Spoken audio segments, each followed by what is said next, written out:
परसों तुम लोग कुछ लोग गए थे वहाँ पर पंचकुला, है ना? आज का अखबार पढ़ा तुम लोगों ने? नहीं पढ़ा।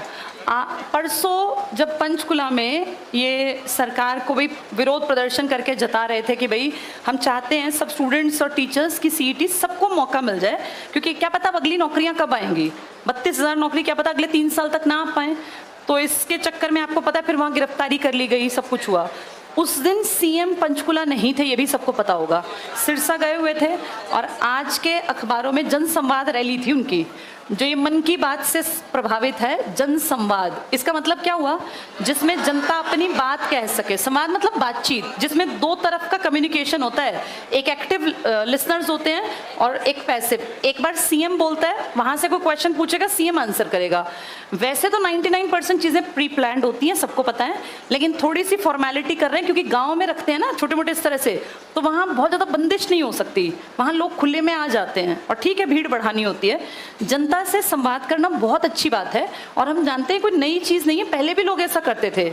लेकिन अब क्या हुआ, परसों की इस जनसंवाद रैली में 2 बड़ी खबरें थी, अगर तुमने नोटिस की हो। एक तो वहां जनसंवाद रैली में एक आदमी ने क्वेश्चन पूछ लिया, जिस बात पे हमारे सीएम साहब भड़क गए। और वो भड़क नहीं गए, उन्होंने जो बोला वो क्या था कि इसको उठाओ, इसको गिरफ्तार करो। बोले इसको गिरफ्तार करो, इसको पीटो, मैं निकालो यहाँ से। जैसे ये शब्द कोई नॉर्मल आदमी बोले तो ठीक है भैया, इसका दिमाग ठीक नहीं होगा, लेकिन हमारे सीएम या कोई भी सीएम, चाहे कोई भी हो, हम संविधान से ये पढ़ के सीखते हैं कि हर पोस्ट की रिस्पेक्ट करनी है, उस पर बैठने वाला किसी जात का, किसी धर्म का कोई भी हो। तो जैसे ये शब्द, और जनसंवाद का असली मतलब होता है जब जनता सच में अपनी मन की बात कह पाए। अगर मान लो उसका क्वेश्चन गलत था, तब भी उसके क्वेश्चन को उसको बात करके ये बताया जा सकता है, तेरा क्वेश्चन है गलत और ये यहाँ पूछने का क्वेश्चन ही नहीं है, तो ये क्वेश्चन क्या पूछ रहा है। एक तो वो खबर बड़ी बनी, उसकी पूरी वीडियोस चली, आपने देखा, लाखों में गई वो। और एक दूसरी खबर बनी, यहाँ जनसंवाद में 50 इकट्ठे होके किसान, और वो कह रहे थे कि हजारों किसान तो नहीं आ सकते हमारी बेल्ट के, पर हम 40-50 से वो, और हम जाके सीएम साहब के सामने अपनी बात रख देंगे। ठीक बात है, एक कम्युनिटी के सारे लोग कैसे आए, तो 40-50 प्रतिनिधि अगर वहां जाके सीएम से बातचीत कर ले तो कोई बुराई तो है नहीं इसमें। उन 40-50 लोगों पे लाठीचार्ज हुआ, उनकी बात हो ही नहीं पाई सीएम से मिले ही नहीं, वो लाठीचार्ज के उसमें फंस गए, लपेटे में। अब ये ठीक है या गलत है? जिन लोगों पे लाठी, आज की अखबारों की खबर थी, तुम जाके घर पढ़ लेना, सब अखबारों ने कवरेज दे रखी थी, किसानों पर हुआ लाठीचार्ज। लाठीचार्ज का तुक क्या बनता है? उन्होंने कोई चीज नुकसान की हो, वो कहीं जाके रोड जाम करते हो।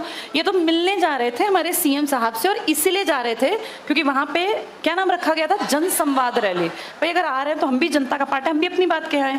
ये 2 खबरें बड़ी बनी, तो ये जनसंवाद रैली सच में जनसंवाद जैसी फील नहीं हुई।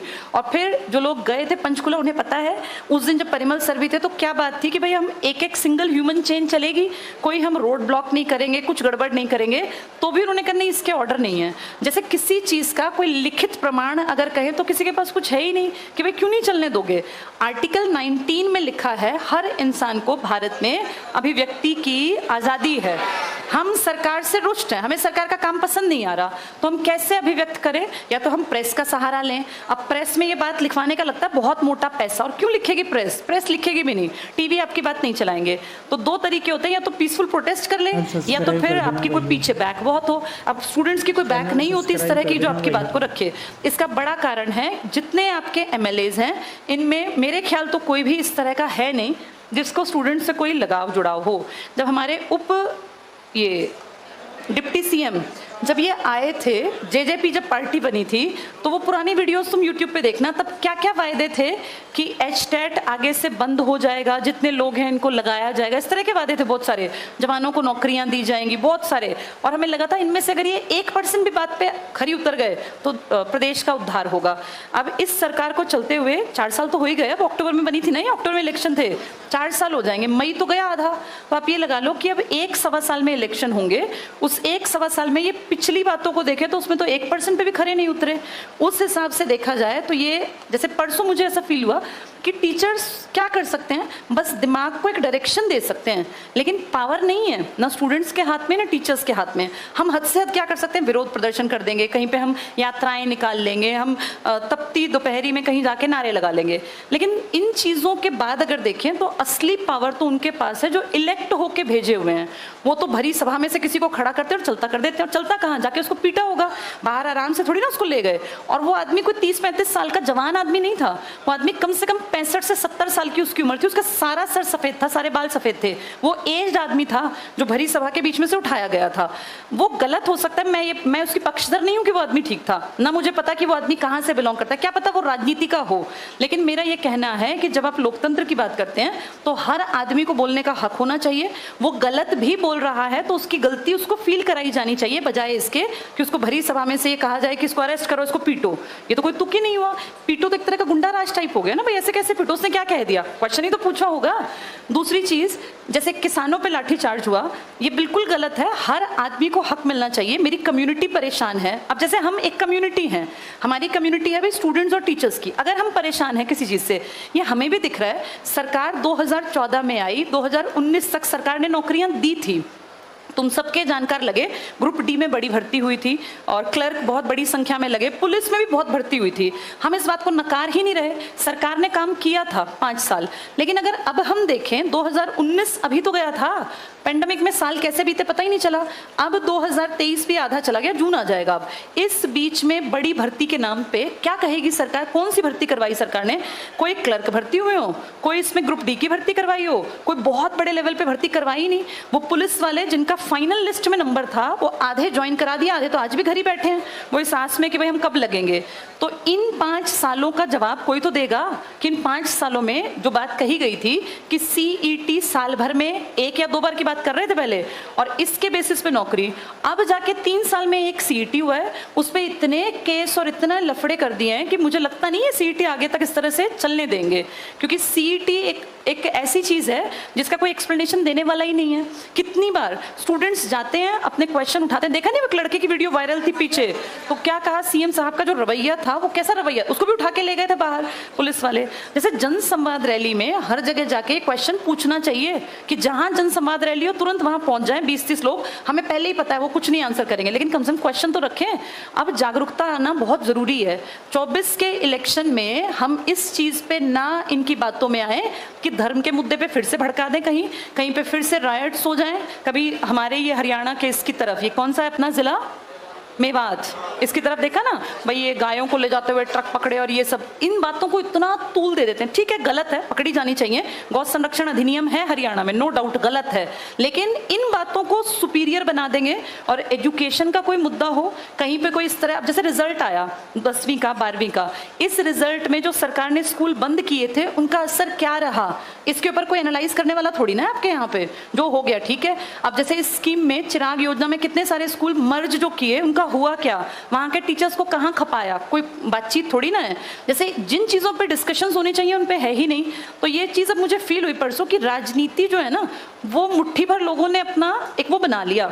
जैसे क्लास 10th में एक बड़ा अच्छा टॉपिक है इंडस्ट्रियल रिवोल्यूशन, उसमें क्या समझाया गया कि जब क्रांति आई थी ना इंडस्ट्रियल, उस टाइम शहर में कुछ अमीर लोगों ने एक गिल्ड बना लिए थे। गिल्ड का मतलब था एक कम्युनिटी, जिस अकेले का राज चलेगा। वही हमारे देश का हाल हो गया। हमारे देश में आज राजनीति में तुम उठा के पढ़ लो, 90% से ज्यादा लोग वो हैं जिन पे बहुत भयानक भयानक धाराएं लगी हुई हैं, केस चले हुए हैं। किसी एक को उठा के देख लो। और ये मैं नहीं कह रही, जब इलेक्शन होते हैं ना तो ये पूरा सर्वे आता है कि इतने % मंत्रियों पर इस दफा के तहत केस चल रहा है। इनको लिखत पढ़त देनी पड़ती है ना, ये तो कंपलसरी है अपने बारे में। और ये कोई क्राइम ऐसे नहीं करते कि जेब कतरे वाले, इनके क्राइम क्या है, रेप के, मर्डर के, फिरौती मांगने के, जैसे जिसको हम मानते हैं कि गुंडे बदमाश टाइप के लोगों के काम, वो वाली धाराएं इन पे लगी हुई हैं। और फिर भी ये जीत जीत के यहाँ तक पहुंच जाते हैं। इसी कारण ये आपकी हमारी प्रॉब्लम्स को ढंग से सुन के समझ नहीं पाते। जैसे किसी के प्रॉब्लम समझने के लिए आपको उतनी बुद्धि विकसित होनी चाहिए कि युवाओं की दिक्कत क्या है। जैसे क्या ये दिखता नहीं कि पिछले 4 साल से जो लड़के लड़कियां अपने घर बैठे हैं, गरीब हैं, पढ़ रहे हैं, नौकरी कोई अमीर आदमी तो चाहता नहीं। जिसकी बैक में महीने का 10-20 लाख का काम है, वो क्यों चाहेगा सरकारी नौकरी। सरकारी नौकरी चाहने वाले वो लोग होते हैं जिनके पिताजी ने 4-5 बच्चे अपने बड़ा मुश्किल से पाल पोस के बड़े किए और अब उन सबको अपने घर खुद बनाने हैं, अपनी लाइफ अच्छी खुद बनानी है। तो पिछले 4 साल से वो लड़के लड़कियां क्या कर रहे हैं, क्या CM साहब के मन में क्वेश्चन नहीं आता। 19 के बाद से नौकरी नहीं दी और अब 23 उतरने वाला है। इन लोगों की लाइफ के ये साल खा गए ना, वो इनमें वो पेपर लेते, फेल होते कोई बात नहीं, साल में 10 पेपर देते, 1 में फेल हुए, 2 में हुए, 10 में, इन 4 सालों में कितने पेपर हो जाते, कहीं ना कहीं तो उनका नंबर आ ही जाता। अब पेपर ले ही नहीं रहे, एक पेपर लेते हैं, उस पर इतने लफड़े, जानबूझ के लूप होल्स छोड़ते हैं। यूपीएससी पे कभी केस नहीं होता, यूपीएससी के सारे पेपर ठीक ठाक हो जाते हैं। कितने हाई लेवल के पेपर हैं, कितने मुश्किल डिजाइन करने पड़ते हैं, हर बार क्वेश्चन कितने अलग सोचने पड़ते हैं। ये बिल्कुल खराब लेवल के पेपर जिसमें ये उठा उठा के कहीं कहीं किताबों से क्वेश्चन छापते हैं, उसमें जब देखो गड़बड़ियां करते हैं। और फिर उन गड़बड़ियों का जिम्मेदार कौन? जो बेचारा कहे कि जी मेरे 4 क्वेश्चन गलत है, मुझे इस पे ऑब्जेक्शन लगाना है, तो 400 रुपए ले आ। ऐसा करके बेचारा गरीब आदमी पहले ही मार में, क्योंकि 4 साल 6 साल से कुछ तुमने दिया नहीं, उसके ऊपर और पैसों की मार डालते हो। जिसने क्वेश्चन गलत डाले उसका नाम पब्लिकली क्यों ना बताया जाए कि भाई ये मंत्री, ये आदमी है, इस रैंक पे बैठा, इसने पेपर डिजाइन किया और इसने ये गलत सलत उतार दिए। जैसे इतनी ज्यादा लूप होल्स छोड़ रखे हैं हर जगह, इनके सारा भार डाल दिया स्टूडेंट्स के कंधों पे। मेरा टारगेट ये कहना नहीं है कि ये सरकार अच्छी और ये सरकार खराब, पर मैं आपको ये बता रही हूँ कि राजनीति का ये हाल है कि सब अपनी रोटियां सेकते हैं और 5-10 साल पैसे बना के बढ़िया पेंशन बांध के, क्योंकि इनको क्या डर है, ये तो जिस दिन जाएंगे पेंशन चली जाएगी इनके साथ, इनको कोई डर नहीं। कुछ लोग मैं देख रही थी लिख रहे थे खट्टर को 2024 में बताएंगे सीएम को, भाई क्या बताओगे, उनको कुछ नहीं बिगड़ना, उनको कोई कुछ बता ही नहीं सकता, क्योंकि 10 साल तो उनके राज के चले गए, आगे उनकी पेंशन है, तुम क्या करोगे उनको बता के। राजनीति में कोई एक दिन भी कुछ भी बन जाता है ना, उसका कोई कुछ नहीं बिगाड़ सकता। उसकी पेंशन बन गई सिंगल डे की, ये तो 10-10 साल राज कर गए। और मैं किसी एक सीएम की बात नहीं कर रही, मेरे पूरे देश की सरकार की बात कर रही हूँ। तो ये हम जैसे लोगों को अब समझना पड़ेगा कि हमारे क्वेश्चंस में दम होना चाहिए, और जहां जहां जन संवाद जैसी चीजें हो ना, वहां इकट्ठे होकर ग्रुप्स को जाना चाहिए, ताकि जब बार बार इन चीजों को दबाएंगे तो कभी तो शर्माते टीवी वाले, अखबार वाले बात लिखेंगे। किसानों को एक कोने में जगह मिली, आज फ्रंट पेज पे नहीं थी, फ्रंट पेज पे तो सीएम और उनकी जनसंवाद रैली की पिक्चर थी। तो जैसे मैं सुबह अखबार देख रही थी, परिमल सर ने कहा कल लाठी चार्ज हुआ, कहीं खबर है, कोई खबर नहीं फ्रंट पेज पे, 4-5वें पन्ने पे खबर थी एक कोने पर। तो मतलब खबर को भी दबाया गया, हाँ क्योंकि कवरेज करनी पड़ती है तो पीछे लिख दिया। जैसे जहां जनसंवाद रैली थी, क्या उसके पैरेलल में नहीं लगाना चाहिए था कि ये 2 घटनाएं भी हुई हैं? भाई असली जो पत्रकारिता है वो तो यही कहती है कि चीजों के पॉजिटिव नेगेटिव साथ दिखाओ। यहाँ किसी ने पीछे, और जिस आदमी को उठा के निकाला गया उसके तो खबर ही नहीं थी, वो तो लेकिन वीडियो पे वायरल था। तो सब लोगों को थोड़ा समझना चाहिए और अपने अधिकारों के प्रति ना तुम्हें खुद लड़ना पड़ेगा। आज नहीं लड़ोगे तो 10 साल बाद तुम्हारी जो आने वाली पीढ़ियां हैं वो इससे ज्यादा दुर्गत में होंगी, क्योंकि अच्छे लोग राजनीति में आ ही नहीं रहे। राजनीति में आ ही वो लोग रहे हैं जो बहुत ज्यादा ब्लैक मनी कमाते हैं, जो बहुत ज्यादा क्राइम के क्षेत्र में दलदल में उतरे हुए हैं। पढ़े लिखे अच्छे लोग हमारे देश में राजनीति को पसंद ही नहीं करते। यूरोप में पता है क्यों आगे हैं? अब ये ऋषि सुनक है, ऋषि सुनक का कोई बहुत इस तरह का पीछे का बैकग्राउंड है क्या? ऋषि सुनक के दादा के टाइम के जो इंडियन थे इनके परिवार के, वो यहाँ से गए थे और अफ्रीका गए थे, फिर वहां से वो यूरोप चले गए। जैसे पॉलिटिकल बैकग्राउंड देखे तो जीरो ही तो है। यंग एज का लड़का आज क्या बना बैठा है? ब्रिटेन का पीएम। और ऐसा एक नहीं है, यूरोप में ना टैलेंट की कद्र है। हमारे यहाँ राजनीति में घुसने का पहला पैरामीटर है आपके पास बहुत सारा पैसा और पैसे के साथ पावर, और ये पावर पॉजिटिव सेंस वाली नहीं है। अतीक अहमद जैसे केसेस आपके सामने ही हैं, अभी हाल ही की बात थी कि कैसे, और देख लो एमपी एमएलए बनना कितना आसान है ऐसे लोगों के लिए। तो वही बात है कि भाई ये 2 चीजें ये कंपलसरी टाइप कर दी गई हैं, इसके ऊपर काम करना चाहिए और पढ़ लिख के इस काम को हम समझ सकते हैं। चलो।